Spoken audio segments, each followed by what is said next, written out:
Hey guys, welcome back to my channel. I'm Alexxx, and today we're going to be talking about different ways to say no.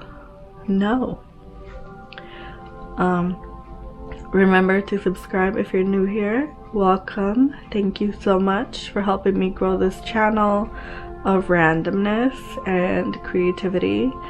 I have a little cold right now, but I do hope to be making some more creative videos that are fun, like sketches. But today, let's talk about the first way to say no. This one is the easiest, most simplest way, and that is verbally no, or through text, N-O, or hell nah, or nope, I can't do that. And of course, if you make phone calls, you can say it over the phone as well.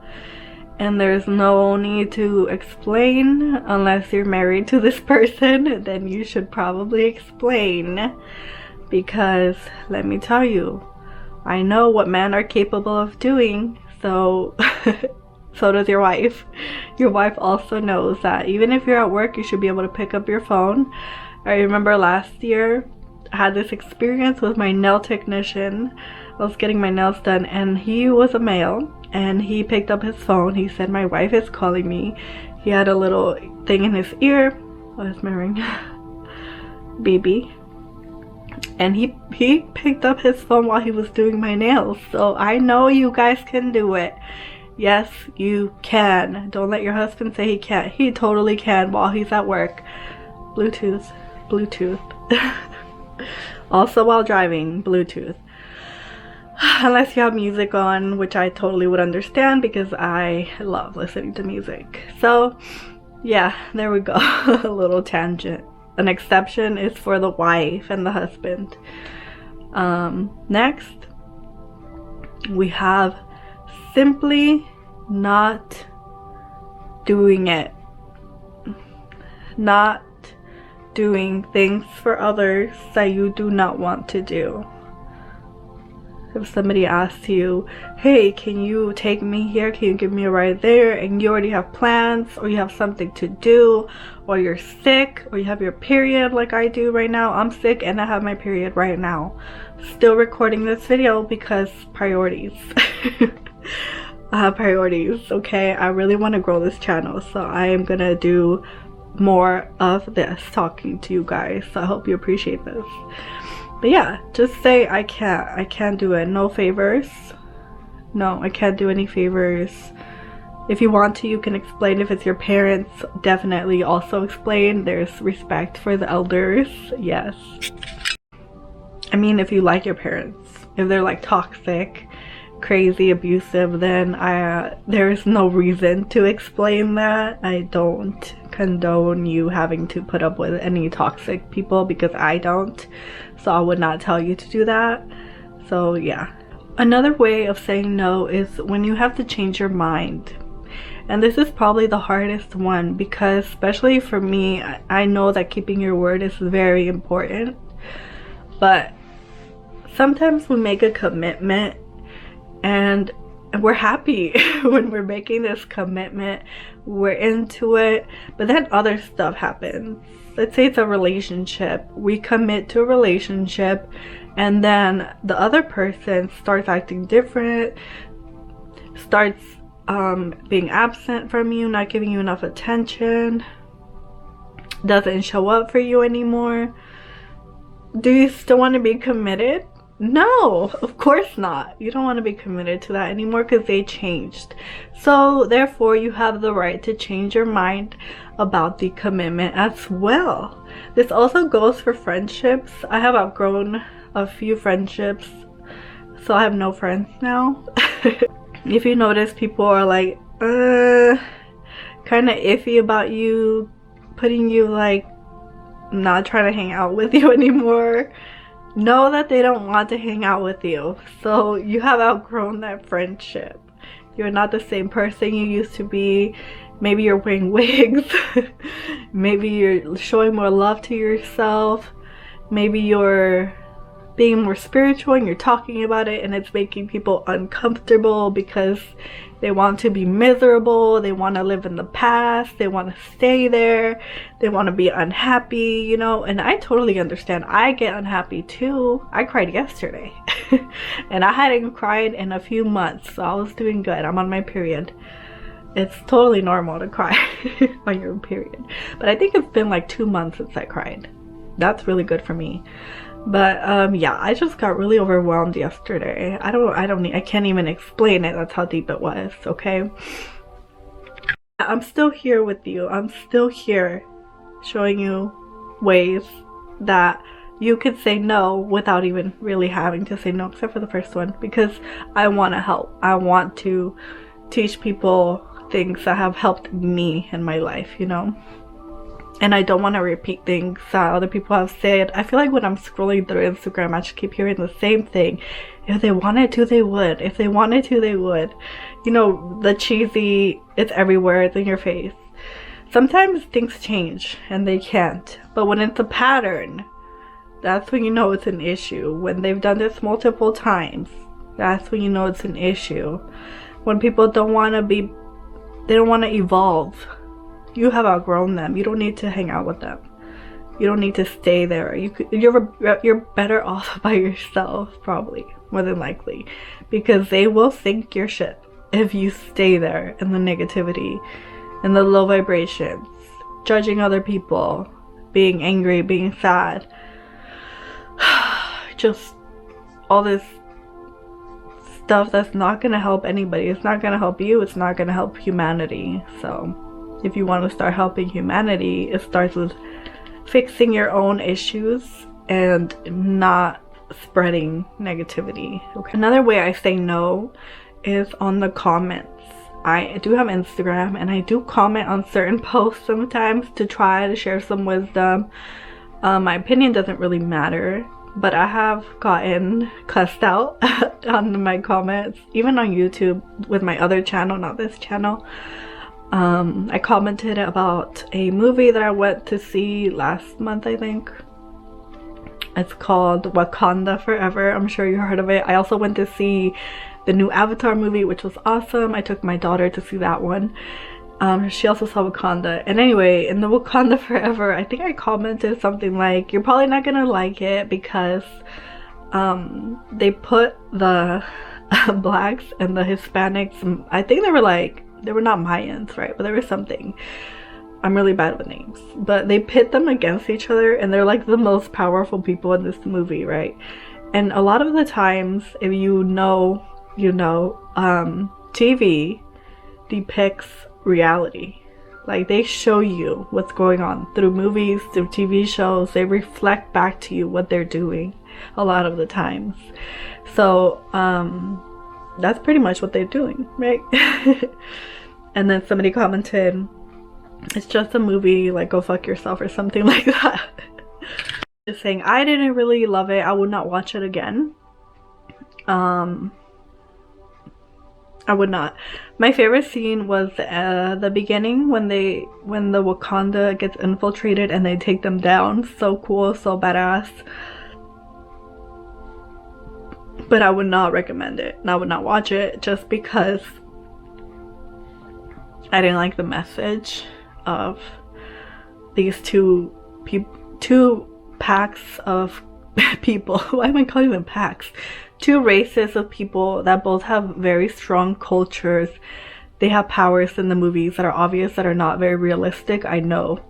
But there are messages there. Okay, if you know, you know. If you don't, you know.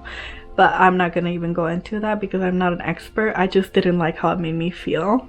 And I think that I would rather put my focus on something more positive, like Avatar 2. That was really great. If you feel something for animals like I do, like the whale scenes will make you cry. So spoiler warning for that. They will hurt. They're not real animals, obviously, I know this, but it's also about the director, I forget his name. he was working with something to do with whales and they were being hunted, and he put that in the movie. So I thought that was really good because that's how you bring awareness to reality, even through movies and fiction. We can bring attention to things that are actually happening. And I'm sorry I don't remember his name. Sorry. But yeah, that was really cool. Avatar, The Way of Water, I think that's what it's called. I just saw it too, like last week. The Way of Water, I think it was called. It was really good. I would definitely watch it again. I have the first part on Blu-ray and DVD, and I love the messages in those movies, to save the earth, to like be like together, to be one. Those are good messages. Those are things you should watch with your family and your kids, not things that separate you, not things that are negative. But you let me know if you like those movies, if you even go to the theaters. I'm sure a lot of people who are spiritual don't even bother, but there are some good messages, like Avatar. That one has some good stuff. Although I do not recommend you take little kids to watch that, because my daughter was actually very worried for the animals. Like, she was on the verge of tears and I had to comfort her. And it was so sad. I didn't know that was gonna happen. I know I should have looked into it, but it's like Avatar. It's like, I don't know. It was hard for her though. So yeah, you should know. Enough about movies.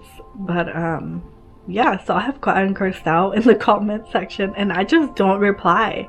That's a no for me. I'm not gonna sink to their level, not because I'm better, but because I know better. I'm not better than them. I have done things that were not very all is love, you know. I'll tell you a story right now, I guess, since I'm pretty much done with the ways I say no. I will not respond to negative comments. And if you do comment on my videos here on my Alexxx channel, I do delete comments if they're negative, because I can. That's the right I have on my platform. My channel, I mean. Thank you, YouTube, for this platform. But yeah, I guess I will share a little story, or I'll just do another video and I'll link it to this video here. Remember to link it, Alex. Link the video. Do it right now. Do it right after this. Okay, so yeah, I don't want this video to be too long because I know people don't like really long videos. Another way to say no, I'm not even gonna keep count because I'm all over the place here, but it's with dating. It's in relationships, when you're first getting to know someone, the first, second date. Pay attention to the red flags. Pay attention to the orange flags. Pay attention to the yellow flags. Yeah, pay attention, because there will be feelings in your stomach. There will be like moments that you will feel disgusted by them. Pay attention to that. Don't try to overlook it. Here's some examples of what may cause you to feel ill. And if you're not very self-aware, you might not feel disgusted. That's a very strong word that I use because it really affects my energy when I'm with somebody. I will explain now. When somebody's like, I'm bougie. People say I'm bougie. He thinks highly of himself. He has a big ego. He thinks his money is everything, but he's cheap. That's a no. He smells. He's kind of sweating. He's sitting too close to me. He's touching me first and second date. That's a no. He doesn't respect your boundaries. He's watching other females and like following them or looking at their privates, their butts or their boobs. Even if the female is showing them off, which I rarely do, or if she has a big butt, which I do, it's still very disrespectful, and it's a yellow flag for me that he will look and disrespect you right in front of your face. So that's a no-go for me. If he's very responsible with his money, or if he sacks his pants, I know that's a yellow one. If he doesn't have a house, or if he lives with his mom, if he lives with people and there's like a reason, I understand. I live with family, so, but a man who has no children, who's older than me, because I date older, I feel like he should be more stable, like solid, like. And don't think that just because someone's older than you, they're going to be more mature. because they will not be, more than likely. Another thing that has happened to me in the past while dating was this guy, I think I have touched on this before, a male devaluing me because I have children, or saying that he should not have to work so hard because I have children. That's a red flag. That's a big red flag that I cut him off for that. I was done with him for that. Done.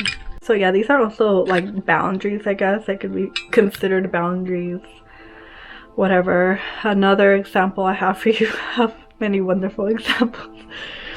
One time I was on this date a long time ago, I don't remember, and then this guy was like, we were talking, I don't remember what we were talking about, but he was like, don't yell at me. And I was like, what? And I thought he was joking, and he kind of seemed like he was joking, but he said it 3 times. He said, don't yell at me. And you know why he said that? Because he wanted me to change the subject. He was gaslighting me straight to my face. You know what? He was trying to distract me. Gaslighting is pretty much like distracting. If you don't know, it's like trying to change the subject because they're wrong. And I was talking on first and second dates. It's usually like, what do you want? What are you looking for? I'm gonna tell you my standards, kind of, but don't tell them exactly what you want because then they'll fake that. So that's another whole issue, but yeah, don't tell them exactly, just generally tell them what you want. And they will show their true colors as they talk and talk and talk. So ask them a lot of questions. Another red flag is they talk about themselves a lot. Even if they ask you something, they will turn it back on themselves. Like I remember one time I could barely get a word in. Like I was talking blah blah blah blah blah blah blah, and then he would just like make it about himself. He would just start talking about himself. Like he doesn't care. Like, you know, he's not gonna be there for the long haul, I mean. And then inviting you to their house like after 1 or 2 dates, red flag. I think I've gone in enough on men and dating, so I want to touch on one more thing that is very important, and that is drinking or doing drugs or doing anything that would make you act differently or impair your ability to drive or think clearly. Yeah, say no. And then do not hang out with them again. Don't hang out with those people again. If it's your family, you might have to distance yourself a little bit, and it's just is what it is. Drinking daily or regularly, even celebrating. I did drink for Christmas, but that was very unusual for me because I don't really drink anymore. No, you totally have the right to say no. If you're under 21, you should definitely not be drinking because your brain is not fully developed yet until you're like 25 or 26. But yeah, that's my last point. I think drugs and alcohol, they lower your frequency. They're toxins. They're like poison to your body. So, you know, have fun if you want to. Like, there are exceptions. For me, it was Christmas, whatever. But yeah, don't make it a tradition. Don't make it I have to drink or I'm not gonna have fun. No. I was very cold. We were outside, so I was like, fuck it. I'm gonna drink a little bit because I'm very cold. But yeah. Oh, I just thought of another red flag. A red flag for men that you probably have heard of before is when they're not close to their family. Like, they're not close to anybody except random girls online, or when they have a lot of female friends. But sometimes toxic people are attracted to you and your light. Like, I have been told, like, I was attracted to your energy. You have such good energy. Yeah, I know, because I'm working on myself. But they will be attracted to you even if they have issues. And it's not because you're toxic, but it's because they want what you have. They want to leech off of you. They're going to be antisocial or narcissistic. Just so you know. So don't take responsibility. Don't take the blame. Like, what's wrong with me? Why did I attract a negative person? Is something wrong with me? No. If you're working on yourself and you're healing yourself and you're aware of your dirty shit and your dark side, like I am, and I love my dark side, But if you're aware of that, you're trying to be a better person, it's not you, babe. It's them. They want to leech off of you. They're gross. Don't be desperate. If you're bored, just do something else. Do your makeup. Go work out. Color. Do anything. Just don't go out with men who are not worthy. Don't do it. They're not ready. They're just gonna hurt you. Trust me, I have learned. So anywho, that was kind of like a random little chit chat that I just needed to do it and get it off my chest. And I really enjoy talking to somebody besides myself. I usually talk to myself. Yes, I do. Because I don't trust nobody. I don't trust nobody. Yesterday I was like, do I even trust myself? Like, who am I? And then I was like, yeah, I trust myself. I've learned. And I'm still learning, but I trust myself. Yes. So yeah, trust yourself. Trust that feeling you get. Don't let it take you over. Don't hate anyone. But you don't have to be around them, okay? I love you guys. I hope that everybody will learn to love themselves so we can live in heaven now. Here, right now. We can do it. If we all just elevate and have boundaries and love ourselves. See you in the next one. Bye.